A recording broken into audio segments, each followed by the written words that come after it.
So students, very good morning. Topic is energy stored in combinations of capacitor.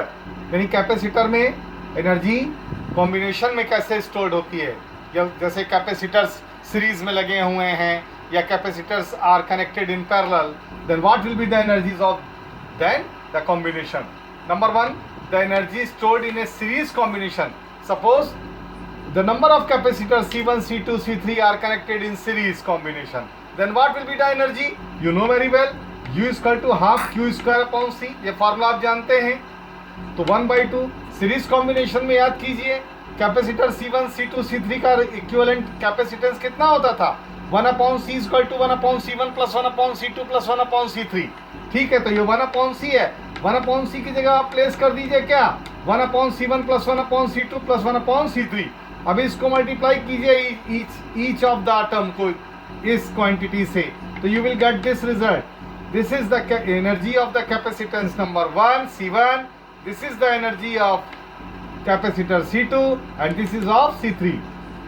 If these are represented by U1, U2 and U3, U1, U2 and U3, तो इनका जो सम होगा algebraic वही होगा resulting क्या?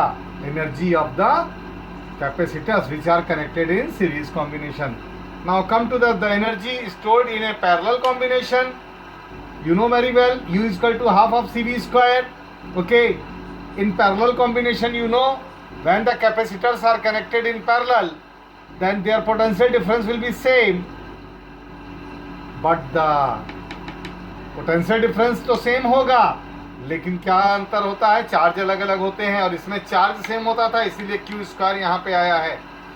तो चलिए सी की जगह प्लेस कर दीजिए C1 plus C2 plus C3 and so on. ये V स्क्वायर ओपन कर दीजिए तो you will get this result. This will be U1, this will be U2 for the second capacitor, U3 for the second capacitor. Okay, तो U1 हो गई पहले capacitor की energy, U2 हो गई दूसरे वाले कैपेसिटर की एनर्जी, और U3 हो गई तीसरे, एंड सो ऑन, जितने भी कैपेसिटर आपने कनेक्ट किए हैं. अब आइए अगला टॉपिक है energy density in electric field of a parallel plate capacitor. Energy density आप जानते हैं, when a parallel plate capacitor is placed in air, what will be its capacitance?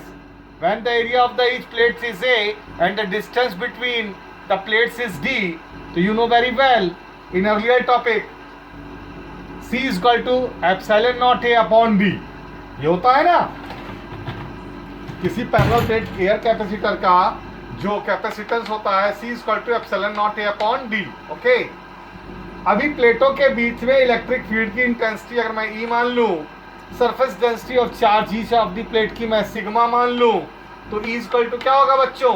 Sigma upon epsilon not. दोनों प्लेटों के बीच में पढ़ाया जा चुका है ये. तो ये नंबर 2, ये नंबर 1, ये नंबर 2. अब आप जानते हैं सरफेस डेंसिटी ऑफ चार्ज क्या होता है? Charge upon area. Cross multiply करेंगे तो क्या मिलेगा? Q equal to sigma into A. तो सिग्मा की ये वैल्यू क्या होगी बताइए? सिग्मा विल बी, यहां से निकालिए, एप्सिलॉन नॉट इंटू ई यहां रख दीजिए, तो ये आ गया. Now the energy stored in the capacitor will be, you know very well, the formula of energy of a capacitor half of Q square upon C. Q की जगह ये वैल्यू रख के स्क्वायर कर दीजिए यहाँ पर, और C की वैल्यू ये है आपके पास epsilon naught A upon D. Solve किया, एप्सिलॉन को नॉट को एप्सिलॉन नॉट स्क्वायर से कैंसिल आउट किया तो एप्सिलॉन नॉट मिला, A को A स्क्वायर से कैंसिल आउट करेंगे तो A मिलेगा. Now the result is this. इसको आप सिस्टमैटिक वे में लिख लीजिए, A into D. A into D volume होता है. ओके, ये एनर्जी आ गई, A इंटू डी वॉल्यूम होता है. अकॉर्डिंग टू क्वेश्चन सॉल्व कीजिएगा.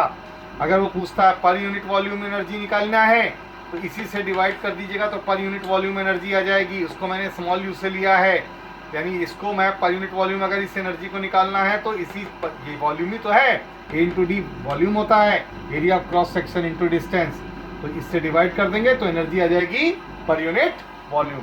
Now come to the numericals. Now I am starting numericals on capacitors.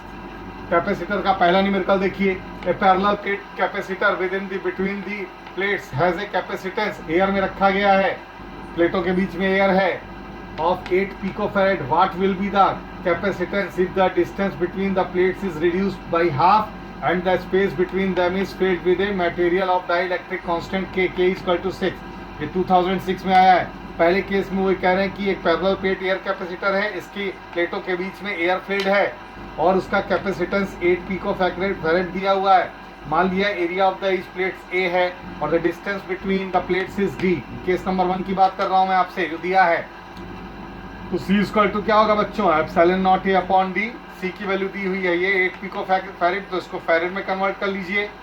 8 into 10 to the power -12 क्यों हुआ, क्योंकि 1 पिको फैरेड होता है 10 to the power -12 farad. Pico में मत निकालिएगा, फैरेड में कन्वर्ट करके न्यूमेरिकल कीजिएगा। Epsilon naught A upon D, this is now equation number 1। Now come to the case number 2। Now question ये कह रहा है कि प्लेटों के बीच का डिस्टेंस हाफ कर दिया गया। मान लीजिए पहले d था तो अब d/2 कर दिया गया है। Area of the each plate is still same. अब इसमें मटेरियल भर दिया गया है, डाइलेक्ट्रिक कोई मीडियम डाल दिया गया है और उसका डाइलेक्ट्रिक कांस्टेंट है उस मटेरियल का K = 6। तो मान लीजिए अब इसका नया कैपेसिटेंस C' हो जाता है। इसका नया कैपेसिटेंस कितना हो जाता है बच्चों, C'। वही मुझे फाइंड आउट करना है। तो C' = क्या होता है, मैंने पढ़ाया था K into epsilon naught A upon D. तो यहाँ D की जगह d/2 आ जाएगा। K की वैल्यू 6 दी हुई है, इसको रिसिप्रोकल कीजिए तो 2 ऊपर चला जाएगा, तो epsilon naught A upon D ये आ गया। और ये epsilon naught A upon D का वैल्यू आप यहाँ से उठाइए 8 इंटू 10 टू द पावर -12 एक नंबर से और यहाँ प्लेस कर दीजिए। सॉल्व करेंगे तो आ जाएगा 6 2 जा 12, 12 8 जा 96, 96 इंटू 10 टू द पावर -12 ये हो गया 90। ये फैरेड आया, इसको पिको फैरेड में कन्वर्ट कर दीजिए, 96 पिको फैरेड। ये आंसर हो गया। अभी आगे न्यूमेरिकल और करा रहा हूँ। Thank you.